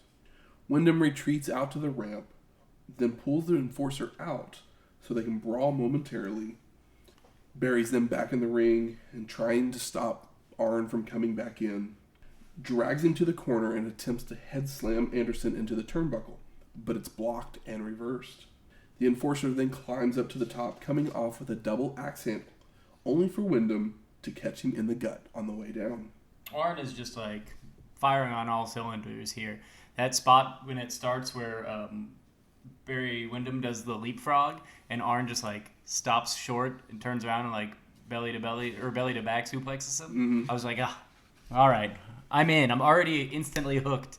And we all don't have the strongest feelings about Barry Windham, but the feelings that we have for Barry Windham are the exact opposite and positive about Arn. And it really makes this work. Barry with a DDT, elbow drop for a 2 count, before tossing Arn out to the floor. Windham tries to bring him back in from the apron with a suplex, but Anderson slingshots Barry out to the floor, before slamming his head on the guardrail multiple times, which busts him open. Woo! And why couldn't we put this in a cage? We got Barry Windham, who fucked off in the Four Horsemen. We got a a horseman here taking him on. He should be a little angry. Put it in a cage. We've already got the blood. The blood's here. Doesn't have to be in a cage, but better use of it. The enforcer works the cut, cradles up Wyndham for a 2 count. Snapmare, more work on the cut, until Arn goes up to the top rope, when Barry charges in with a drop kick to send Anderson out to the floor, which Wyndham follows out to hit a vertical suplex. Once back in the ring, Barry with a top rope clothesline, jumping knee drop for a 2 count. The enforcer goes low and tries to pick up Wyndham for a gourd buster, but Wyndham blocks and reverses into a suplex of his own for a near fall. Arn reverses an Irish whip, delivering a spine buster to Barry. Wyndham rolls to the outside and grabs his belt and decides to head to the locker room. Anderson follows out after him and tosses him over the ropes and back into the ring. See? Nobody had to come down and get involved. Yeah, if you had the cage, you wouldn't have had a choice and be covered in blood. He's got a true crimson mask. This is a pretty gnarly blade job. The enforcer gets Barry in the corner and is pounding away on him, but the ref gets between them to get them out of the corner. Arn shoves the ref down, allowing Wyndham to grab his belt and nail Anderson over the head with it for the pin and the win. So it's a little sad news. This would be Arn Anderson's only world title shot ever on pay-per-view. And it's such a good match. Arn pushing the ref out of frustration and then realizing what he did and then, ultimately losing for it. He was pissed off. He's pissed off. The guy just tried to leave. What kind of crap is that? Yep. What could have been? What could have been? I know. But this match, halfway through it, I'm my notes are just this is wrestling, scrawled as big as possible. This is the shit that I want all the time. And it proves that you don't have to be the most technical guy to be half of a great match, as Barry Windham is great here in the role that he's in, even though he's not fucking quarter of the wrestler that Arn Anderson is. See. So we're headed to our 10th match. Oh, I thought this was the last one. The British Bulldog Davey Boy Smith versus Big Van Vader with Harley Race for the WCW World Heavyweight Championship. Is this when they start the tag where the big boys play? Because, might as well be here. Here you got your NWA title, and then it's all right, well, I see you, Arn Anderson and Barry Windham, and raise you a Vader and Davey Boy Smith, the bigger boys. Yes. So the story behind this match was that Vader and Cactus Jack have been feuding when Vader would power bomb Jack on the concrete during a match, forcing him to the hospital. Davey Boy would come down to stop Vader from doing further damage and would challenge him for the belt. I can't picture Davey and Cactus hanging out, but hey, maybe they were good buds. Also, I realized that in the introduction, Van Vader is from the Rocky Mountains. Mm-hmm. I don't know if that's true or not, but I was oh. He was from Colorado. Yeah, the White Castle of Doom. They got mountains. All right. It makes fear, sorry. Doom's no longer here. But the fear still is. We've got the White Castle of Fear. I don't know if we still have the Kick of Fear. We'll have to wait around and see if Barbarian is still kicking. Exactly. So no one with an advantage early on, as Vader hits a clothesline and a splash as Bulldog no-sells everything.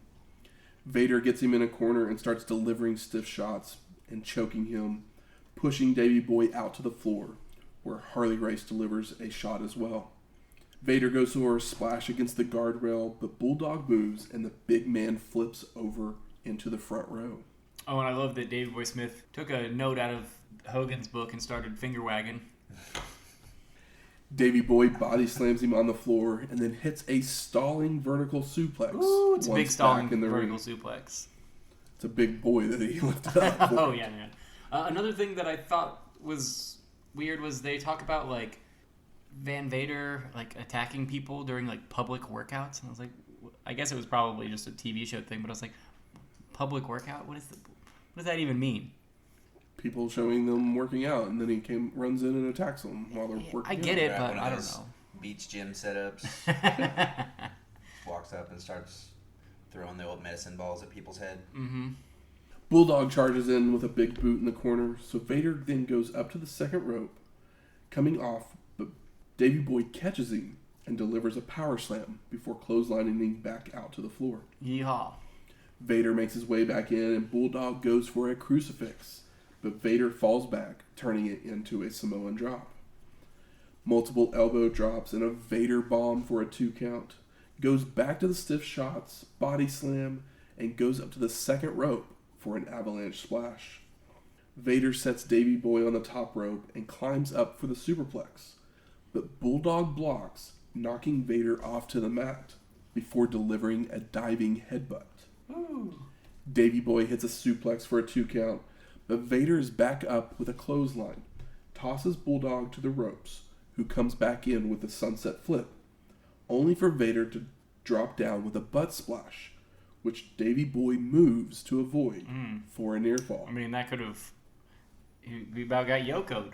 It's been over. Another stiff shot lays out the Bulldog, and Vader hits a top rope splash, but he hurts himself in the process. Yeah, he's his first sternum cell in maybe all of wrestling that we've watched. Yeah, I mean, that big old dude screams kind of like a bitch. I think Leon had a pretty soft voice when he wasn't doing his wrestling voice. Vader tosses Davey Boy out to the floor, where Harley continues the attack on the Bulldog. And once back in, Vader with some more stiff shots and sits on his back in a chin lock, only for Davey Boy to power up, picking Vader up on his shoulders for an electric chair drop. Ooh-wee. The Bulldog with multiple clotheslines, laying it in with rights and lefts, and gets a 2 count. Vader then reverses an Irish whip and goes for an avalanche splash, but Davey Boy catches him and delivers a running power slam. Makes the cover, but Race pulls the Bulldog out of the ring by his dreads. I know. It's like, it's a nice touch, because like, oh, somebody pulls your hair, you just are going to react because it hurts, but like, Harley Race isn't going to pull this guy out by his foot. Not at his age and Davey Boy's size. Got Harley those little handles up there just waiting. Yeah. Harley gets beaten down by Davey Boy, while Vader grabs a chair and nails him from behind. Oh, and it's an old school chair, like not a folding chair, but like the plastic chairs with like the metal like square leg thing. The ref calls for the bell, and Davey Boy is your winner by DQ. Post-match, Vader looks to continue the attack when Marcus Bagwell and Too Cold Scorpio come down to the ring, only to be beaten down as well. Oh, probably our two, like, outside of Sting, like, cleanest baby faces in the company right now, right? That are upstarts Very and stuff? possible. Other than Z-Man. Don't The break Four my heart. Horsemen, their faces at this point. True. Where's pretty Paul Roma? Who knows? Vader picks up the Bulldog for a powerbomb when Sting comes running down to the ring, flying off the top rope with a clothesline to take down Vader, before some right hand sends the big man out of the ring. Stinger for the save. Sting's gotta save, because we gotta give him a real belt run at some point, damn it. Well, plus, he stuck him in the ring with the prisoner. So Yeah, I need a Sting belt run we before need a feel-good moment. before the Crow comes out, god damn it. Because I'm a surfer Sting man myself. We then go to the stage again. Eric Bischoff is there with Magnum TA, and they recap that main event. Also, Magnum, no pony, plus turtleneck. Good luck. They then go to Tony and Larry, and they're joined by Verne Gagne. And Verne is shocked that WCW has such great wrestling talent. I mean, he could have been at a better show. I don't know if this was a show to say good wrestling talent. There's some moments, but we'll get into those here in a moment. Tony then says the goodbyes before the credits roll. And I ask you, gentlemen, what are your overall thoughts of Slamboree 93? You missed the Vader glitter job, where he gets glittered. He gets glittered? Yeah, he throws him out onto the floor on this outside of the steel, and then Vader's got glitter all over him because there was glitter on the floor from somebody's entrance or whatever. And just seeing him covered in glitter was fun. But not by no means not important. Kind of like a lot of the show. You know, a lot of this you show know that not important. you know that I love Legends. You know I love the Clash of the Champions 20. This is less regal than that in feel, and then they did the crazy thing of having all 3 Legends matches back to back. They should have peppered them in potentially, and they all probably should have been shorter, and maybe they should have been a Clash show. I don't know. Not sure. They're not horrendous, but like they're, with the exception of the Dory Funk Bockwinkel match, like the other ones are just like that one. I feel like does mean something, and the other ones don't really feel like they mean as much. It's cool to pay respects to older guys, but it makes for a slow show. Yeah. You didn't need 3 Legends matches on a show. You could have easily just done one. Yeah, I could understand interviews with the others. But yeah, I could understand a tag match and a big singles match, like. Yeah, but I would have been okay even with just 2 of them, but 3 of them and then not having them all back to back was just way too much. Plus, you know, the Clash reunion wasn't that long ago, really, so it was too soon to have another Legends reunion tour. You know, with it only being maybe a year later, you know, in actual time. Yeah, I mean, it was mostly a missable show with a couple shining moments. I mean, there are definitely a couple shining moments on the show. I really feel most of the show is not good, and a lot of it is, like you said, having the 3 Legends matches back to back to back. The crowd gets taken out of the show pretty quickly, yeah, and it never recovers. So making even the stuff that comes after, like Rude, Wonderful, Rhodes and Sasaki, awesome, should be a really good match. Mm-hmm. I liked it. But the crowd is so out of it. And then after that match, they go to the Hall of Fame thing. Yeah. Which doesn't help any because they're already bored. And then we try and fire it back up with The Prisoner. Sting, which it should, that gets the crowd going a little bit, but it's Sting. But it's still the prisoner that he's facing, and it's a pointless, worthless Sting match. Sting working from underneath like Sting does, as the big baby he is. But like, what is he working against? Yep. A walking turd. The crowd doesn't really get back into the show until Steamboat comes off the top of the cage. Yeah, and there's a lot more to get into before that because that other match is good. I was really hot for the Rick Rude match because I didn't know it was coming, and I watched this match in 2 sittings.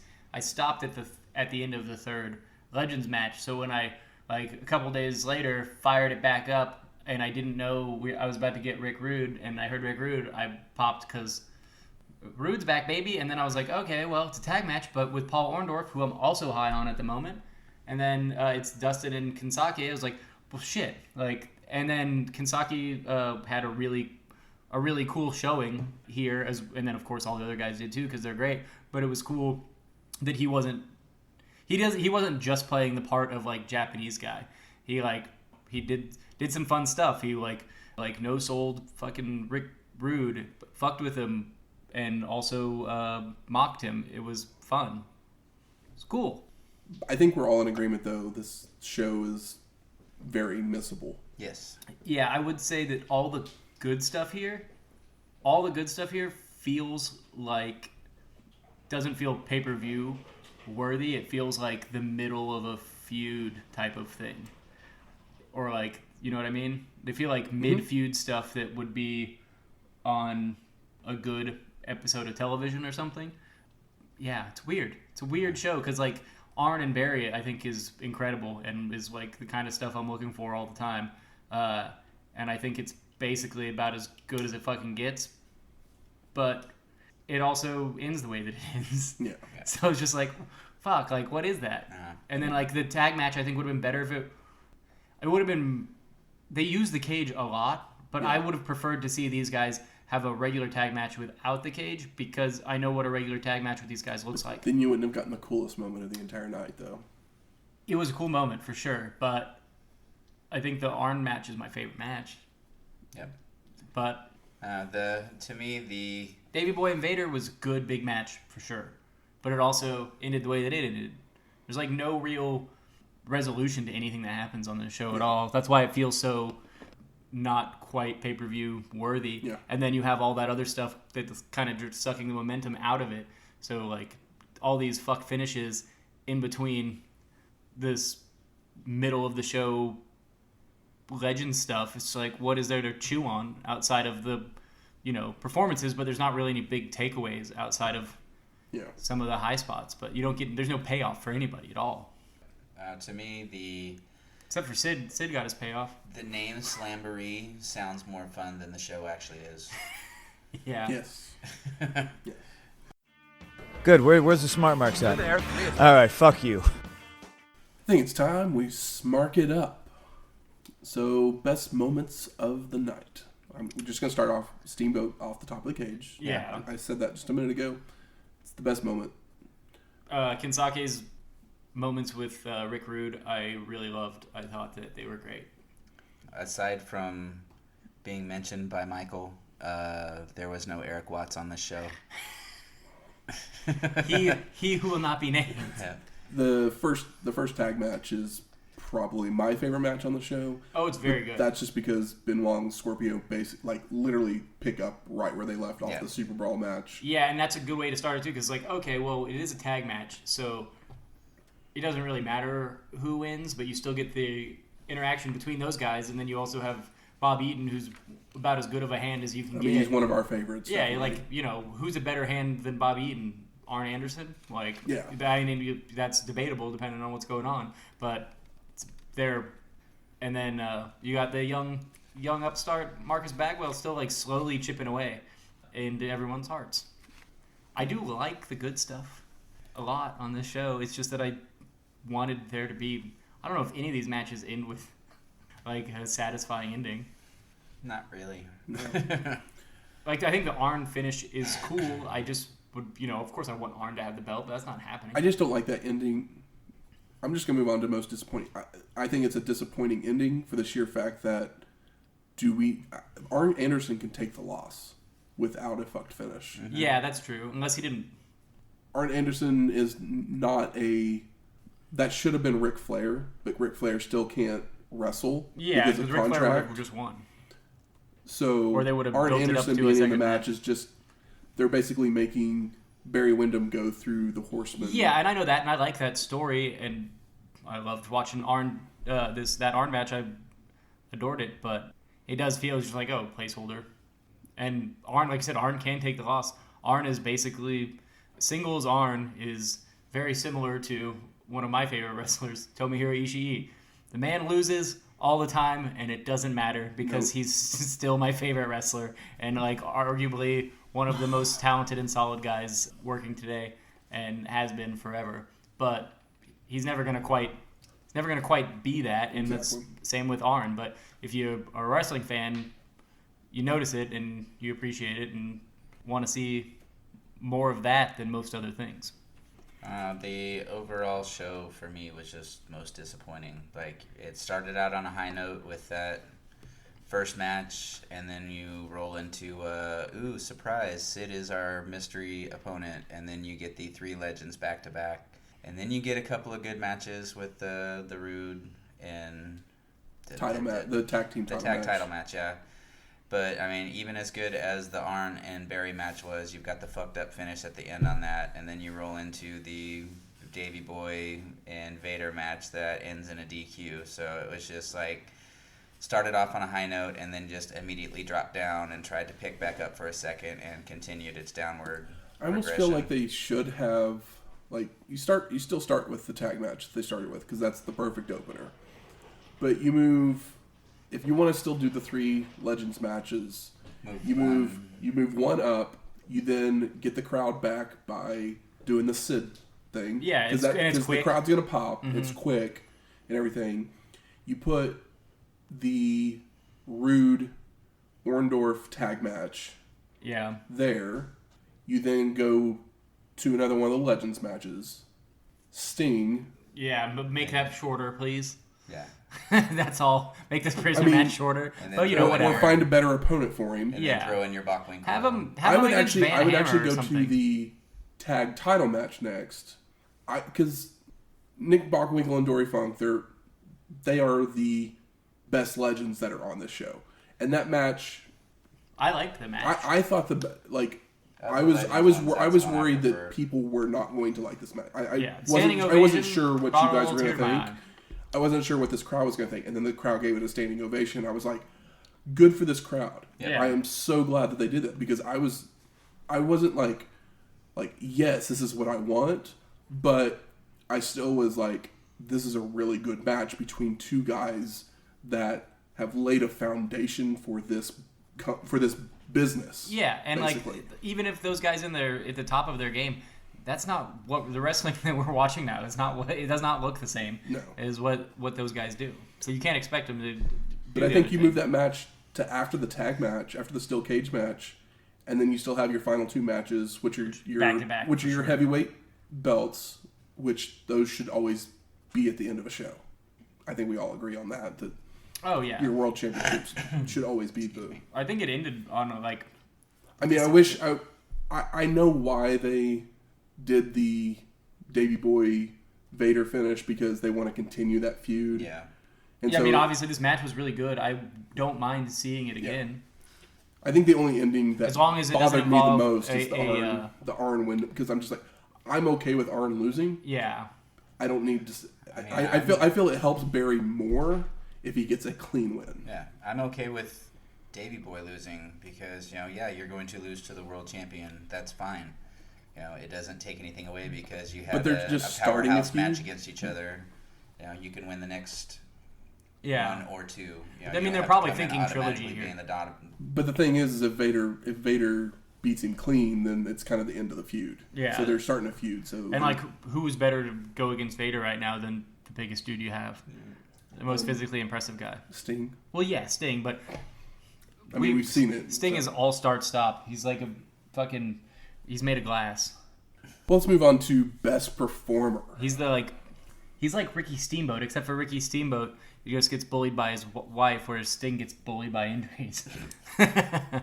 It's what it seems like. So someone tell me that it's not Steamboat. What? Best performer? Best performer. Steamboat's always the best performer on any show. For me, it is not. I don't know if it is, but he's easily shortlist. You can put him tied for first with anybody else if you wanted. Who do you got, Shane? Mine, I'm going to go totally different. My best performer is Honey Bunny Biscuit Company. Oh, Jesus. He really doesn't like this show. Come on. That was fucking delicious. So, yeah. I agree. They stole the show for me. Or from me. What about you, Michael? Arn, that was like we said, the finish didn't have to happen like that, but I think outside of that match was like pitch perfect for me at the time that I was watching it. I was all in on every single thing that happened. I loved it. And I know fucking Arn. We've shouted it out a couple times, but I'm gonna give the props again to the crowd for the standing ovation. Yeah. Oh yeah, that made me very happy, because I was because I know they did the moment of silence thing, and people did not get silent, and then they kind of got like half silent for a moment, but I was like, ooh. But you mean it's hard to ask. Well, that was a weird moment, because they were they literally had just been like, and one we're gonna keep secret. Let's have a moment of silence. Wait, what? Like I said, this show, for it being this Night of Legends thing, not nearly as regal feeling as Clash 20, which was a blast. Yeah. Picture perfect show. Go watch also Clash helps 20. It shorter. Don't watch this show. Yep. Watch maybe I don't know. There's a couple matches here. Just don't watch the Legends. I don't know. This is a weird one. Thumbs in the middle. How about most surprising? Anything surprising? That they had the 3 Legends matches? Not only that they did them back to back. It was wild for me. For me, the most surprising... That Eric Watts wasn't on the show? No. The damn cage. The fact that... Hate to harp. I understand why it happened, but the fact that Z-Man took the place of Shane Douglas and then was never seen again, so he never had his own proper send-off. I'm sure Z-Man probably had an own TV, some more matches on TV, but he's just never seen on pay-per-view. Well, that's still disappointing, because well, he should have had a send-off. that is surprising too. So. Yeah, then it's not surprising because it's WCW. So. Yeah. But yeah, then I'll just have it be the most surprising that I had no idea that was Z-Man until you told me today. So I learned something new 28 years later. And I'm a Z-Man fan. Oh, I held it back from you guys. So but I also don't know a lot about. I haven't watched a lot of Shane Douglas, so I don't really have a. It's not. He also. I don't have a thing to really. There was a couple moments in the match when Dos Hombre 2 does like this weird like dance move. And at that point, I was like, yeah, that's not Shane Douglas. Yeah. I was like... I don't remember Tom Zink ever doing any weird dance moves. But Shane Douglas definitely never did it. And so I was just like... I mean, I already knew, but... Yeah. The tells. Like, it's kind of like... When you watch, like, Black Scorpion stuff, and you're like... At least Ric Flair was trying not to be Ric Flair, but it's still hard. Like, you know what I mean? Like, he was trying his hardest not to, but it was still... It was less obvious, is the nice way to put it. But, like, there's no question which one of those guys was Steamboat. No. Like, nobody moves like Steamboat, man. And nobody should ever attempt to, because you just be called out for trying to do Steamboat. Making their way to the ring! It's trivia time! Oh, shit. This week, the category is... What's in a name? It's just a name, what's in a name? Like that Green Day song? It's a Green Day song, don't worry about it.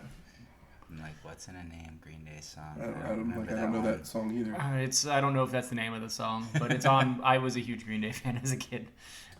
So, this week, and so you have to buzz in. You can buzz in with the correct answer, you get 5 points.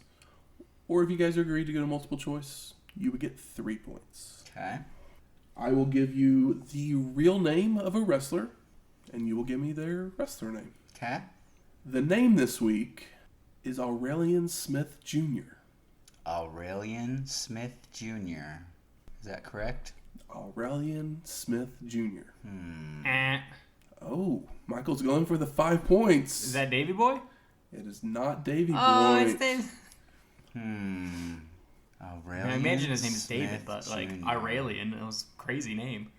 A name I've never heard in my life. Does Shane want to take a chance with the 5, or is he going to take the multiple choice? He should take the I'm going to multiple go for the choice. multiple choice. Yeah, of course you he should. can't I answer already now, fucked so- up. right. Yeah, I know. You earned it. So your 4 choices are I heard Smith, common last name. Bad News Brown, Okay. Big John Studd, Okay. Jake Roberts, Okay. or Virgil. Aurelian Smith Jr. Aurelian tough. Smith Jr. Bad News Brown. Jake the Snake. Where's Bad News Brown? Virgil. And who was the other one? Big John Studd. Big John Studd. Aurelian Smith Jr. I'm torn between 2. One of them stands out because I dislike them the most. I know what you mean, I think, but I'm not sure. Just let it go. I can't challenge, so follow your heart. Fuck it, we'll go for Virgil. That is incorrect. Oh. Michael, you want to take a guess? No points. But you want to take a guess? BNB. It is not B&B either. Is it It John is Studd? Jake Roberts. Oh. Really? God, what a terrible name. See, I was trying to think back to. He's from like, Texas. How is his Beyond name the Mat Aurelian? And all that stuff. What- if they'd ever actually What said like his weird name. old what weird family history does he have? Is that like His a dad's name is Aurelian Smith, who goes by Grizzly Smith. Well, where does the name Aurelian come from? Aurelian? No clue. Like, what is the origin of that? Is it made up? Georgia? Where's It sounds like a sound you would make while you were like vomiting spam. Sorry, that's gross. Do you want me to look up the history No, of Aurelian? no, that's not what the show is for. Wild name is all I got. I agree. It is a wild name. Yeah, that was the one I wasn't even leaning towards at all. No, not at all. That was my last I guess. actually thought that was going to be a pretty easy one. I figured one of you knew that. I feel like one of us should know. Well, see, I We was all trying like to think Jake. back to, the behind the mat or whatever, beyond the mat, and I couldn't remember if they'd actually said his name in any of those. Who knows? He's had a no lot one of ever stuff. called. No one ever called him that. Well, They'd probably get hit if they So did. It's and probably so like was some. born. It was probably especially because his dad was a huge piece of shit. Like so, it's one of those things where it's like, yeah, he's probably got some Boy Named Sue shit attached to it. Next week, Hardcore TV from June 1st, 1993. Hardcore. ECW. Easton Championship Wrestling.